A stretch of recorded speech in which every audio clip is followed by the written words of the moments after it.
Assalamualaikum warahmatullahi wabarakatuh. Alhamdulillahirrabbilalamin. Wabihi nasta'in wa ala umurid dunia waddin. Wassalatu wassalamu ala anbiya'i wal mursalin Sayyidina Muhammadin wa ala alihi wa sahbihi ajmain, amma ba'. Alhamdulillah akhirnya kita bertemu lagi untuk belajar bahasa Arab setelah libur beberapa minggu. Dan kali ini kita masih belajar sama tentang tanda baca bahasa Arab atau harokat huruf hijaiyah. Kemarin kita sudah pelajari tentang fathah, dhammah, kasroh, fathatain, kasrotain, dhammatain. Lalu sekarang dan tanda panjang, kemarinnya kita belajar tentang tanda panjang. Kalau misalkan alif, panjangnya berarti bersama dengan kalau fathah, kalau panjangnya berarti bersama dengan alif. Kalau huruf berharokat kasroh, berarti tanda panjangnya bersama dengan ya. Dan kalau dhammah, maka tanda panjangnya berarti bersama dengan huruf waw, gitu ya. Kali ini kita masih sama belajar tentang tanda baca sukun. Selanjutnya ya tentang tanda baca sukun. Tanda baca sukun itu maksudnya adalah huruf yang dibaca mati.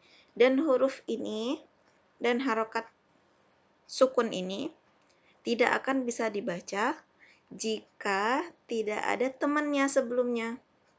Kalau huruf sukunnya misalkan ya, ini kan ada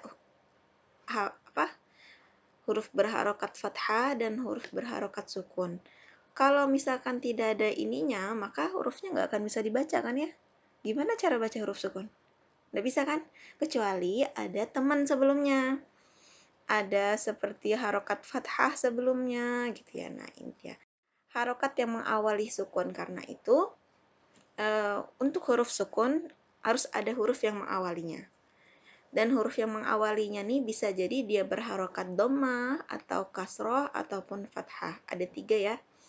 Ada 3 harokat yang bisa mengawali sukun, yaitu fathah, kasroh, dan dhammah. Selain itu tidak bisa. Kalau fathatain nggak bisa namanya sukun. Gimana cara bacanya gitu kan ya? Yang bisa dibaca cuma 3 ini aja. Bagaimana contohnya? Seperti ini adalah bunyi huruf mati yang sebelumnya itu adalah fathah. Cara bacanya, misalkan kita baca dari sini ya. A, ab. Untuk huruf qalqalah dipantulkan. Masih ingat kan ya huruf qalqalah ada apa aja? Baju di toko, ba, jim, dal, to, ko. Itu adalah huruf qalqalah. Jadi kalau untuk huruf sukun, cara bacanya dipantulkan untuk huruf-huruf qalqalah itu. Tapi selain huruf qalqalah jangan dipantulkan. A, ab, at, ath, aj, ah, ad, ar, az, as, ash, as, ad, at, al, af, ak, al, an, au, ai. Nah itu ya. Itu adalah contoh bunyi huruf sukun. Lalu yang sebelumnya juga dhammah, ada juga yang dhammah. Kalau dhammah seperti ini. Ub, ud, us, uj, ud, uz, dan seterusnya. Lalu yang ada juga yang sebelumnya itu adalah kasroh. Ib, it, ij, ih, dan seterusnya. Dan tugasnya itu nanti menulis ini ya. Dan menulisnya, huruf latinnya ini nggak usah dituliskan ulang.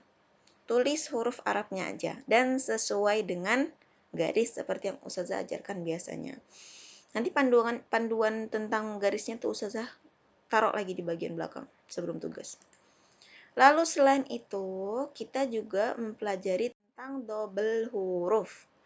Bukan double tanda baca ya. Ini hurufnya yang double. Gimana tuh maksudnya hurufnya double itu begini. Namanya tasydid. Bentuknya tuh seperti huruf W. Huruf W atau huruf M terbalik. Itu adalah bentuk dari huruf tasydid. Ini cara bacanya a gitu ya. A. Dan mengapa dinamakan double huruf? Karena tasydid ini dia di dalamnya itu sebenarnya ada 2 huruf. Huruf pertama itu berharokat sukun, lalu huruf kedua berharokat tasdidnya tuh harokat apa, misalkan nih tasdidnya harokatnya fathah, berarti harokat setelahnya itu fathah. Kalau misalkan tasdid terus harokatnya itu adalah i, misalkan a i, berarti harokat tasdidnya kasroh kan ya. Berarti huruf yang ketiga ini sebenarnya dia kasroh. Itu ya intinya. Ini penting untuk diingat. Jadi, saya ulangi sekali lagi. Huruf yang berharokat tasdid itu sebenarnya ada dua huruf. Huruf berharokat tasdid itu sebenarnya ada dua huruf. Tapi dijadikan tasdid biar nggak terlalu boros dalam menulis gitu ya. Dan memangnya orang Arab begitu gitu ya, ada tasdid berarti harokatnya ada apa? Hurufnya ada dua. Lanjut. Nah, ya untuk bunyi-bunyinya. Coba saya bacakan ya. A. Dia kayak sukun tapi agak ditekan sedikit juga gitu. A, abba, atta, atha, ajja, aha, akha, adda, adza, arra, azza, assa, asya, assa. Ini dan seterusnya ya. Masih ada lanjutan di belakang sampai huruf ya. Dan ini adalah namanya bentuk dari tasdid yang awalnya ada dua, AA, dua hurufnya kan ya, dijadikan satu, maka ditambahi tasdid jadi AA. Ini yang awalnya ba tasdid itu asalnya dari ba yang ada dua. Ada ba yang sukun dan ada ba yang fathah. Atta juga sama. Awalnya ada ta yang sukun dan ta yang fathah. Ini juga ditulis, tapi tulis langsung ininya aja. Yang ininya nggak usah ya. Abba langsung ininya aja. Yang ada dua-dua ini nggak usah ditulis lagi. Jadi ada 4 yang harus kalian tulis. Huruf yang sebelumnya fathah, huruf sukun yang sebelumnya fathah, harokat sukun yang sebelumnya dhamma, harokat sukun yang sebelumnya kasroh, lalu tasydid. Berarti ada 4. Ini masih sampai ayat. Nah, sekarang kita review dulu nih tanda baca Arab. Kita sudah selesai mempelajari tentang tanda baca dalam bahasa Arab atau harokat untuk huruf hijaiyah. Jadi, apa aja ya kira-kira huruf hijaiyah itu? Coba kalian ingat-ingat yang kemarin. Apa aja namanya? Ini Ustazah. Yang pertama, ada yang namanya tanda baca tunggal. Masih ingat kan ya, tanda baca tunggal itu ada fathah, kasroh, dhamma. Berarti dia satu aja. Dan dibacanya ini yang utama gitu. Nah, paling sering ya ini aja fathah, kasroh, dhamma. Intinya. Lalu ada yang namanya tanda baca double. Tanda baca double itu berarti yang tunggal tadi didobelkan, dijadikan dua, fathahnya dua. Gimana kalau fathahnya dua namanya fathatain, kasrohnya dua namanya kasrotain, dhammanya dua namanya dhammatain. Cara bacanya kalau fathatain an, in, un gitu ya, an, in, un. Lalu ada juga yang namanya tanda suara panjang. Tanda suara panjang ini untuk harokat fathah maka sebelumnya itu ditambahi setelahnya itu ditambahi alif. Untuk harokat kasroh maka sebelumnya ditambahin ya. Kalau dhamma maka setelahnya ditambahin wow. Jadi a dan dibacanya 2 ketuk lebih panjang daripada tanda baca tunggal. Lalu yang keempat ada yang namanya tanda huruf mati. Huruf mati ini yang tadi kita pelajari, tanda huruf mati itu sukun. Dan sukun tidak akan bisa dibaca jika tidak ada huruf sebelumnya yang harus ditemani dulu. Bisa dia. Dan huruf yang menemaninya ini adalah tanda baca tunggal lagi. Contohnya seperti A, I, U gitu ya, seperti yang tadi kita pelajari. Lalu yang kelima, yang terakhir itu adalah tanda huruf double, beda ya. Yang ini tanda baca double, yang ini tanda huruf double. Tanda huruf double satu juga harokatnya, yaitu tasydid. Yang awalnya 2 huruf dijadikan satu, lalu diberikan harokat tasydid. Latihannya menulis huruf mengulang yang ini itu sampai 10 kali atau 9 kali ya, Ustazah kurang ingat. Itu pengulangannya banyak sekali. Tapi kemarin Ustazah cuma minta sekali aja karena kasihan juga kalau kalian nulisnya banyak banget. Tapi untuk memperindah dan mempercantik tulisan kalian dan juga agar semakin terbiasa menulis abjad Arab, itu kolom-kolomnya diisi aja. Nggak apa-apa ditulis pakai pensil, ditulis di bukunya juga nggak apa-apa, tapi pakai pensil ya tulisnya.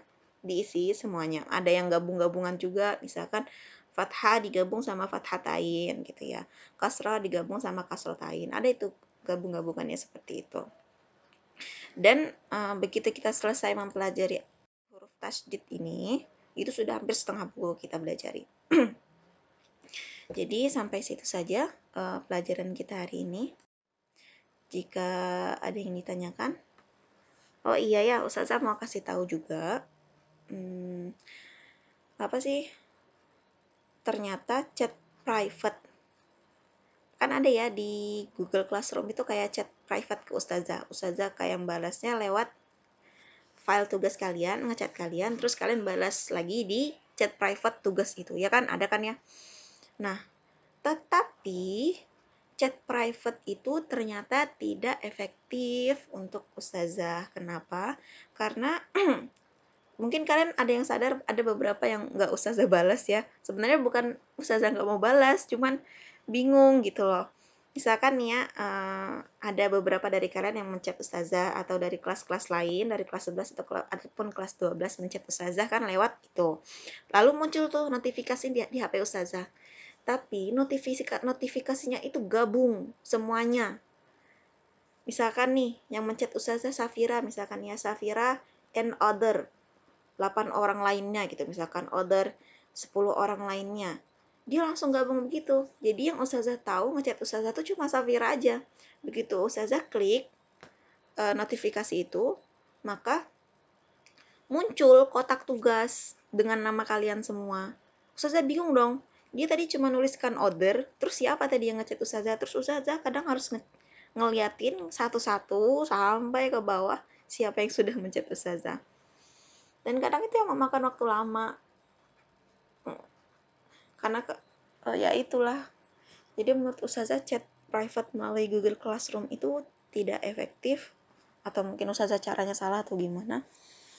Tapi menurut Ustazah tidak efektif. Jadi jika ingin ada yang bertanya untuk lebih cepat, atau mungkin bertanyanya mau private aja gitu ke Ustazah ya, nggak mau diumbar-umbar di Google Classroom lewat form, apa sih namanya tuh, lewat forum komentar itu, baik dari pembelajaran ataupun diskusi, bisa chat WhatsApp. Kalau WhatsApp, insya Allah Ustazah akan balas jika Ustazah memegang HP. Nomor Ustazah bisa nanti ditanyakan sama ketua kelas kalian, tahu nomor Ustazah. Nanti bisa ditanyakan ke dia, minta nomor Ustazah jika ingin ada yang ditanyakan. Lalu, oh ya, sudah sampai di situ saja ya pelajaran kita hari ini. Hari ini alhamdulillah kita menyelesaikan pelajaran mengenai tanda baca sukun. Lalu selanjutnya kita akan mempelajari tentang huruf-huruf yang bisa disambungkan. Apa ini pelajari ya? Antara alif lam komariah atau alif lam syamsiah atau huruf-huruf yang bisa disambungkan. Demikian. Syukron ala husni ihtimamikum. Wassalamualaikum warahmatullahi wabarakatuh.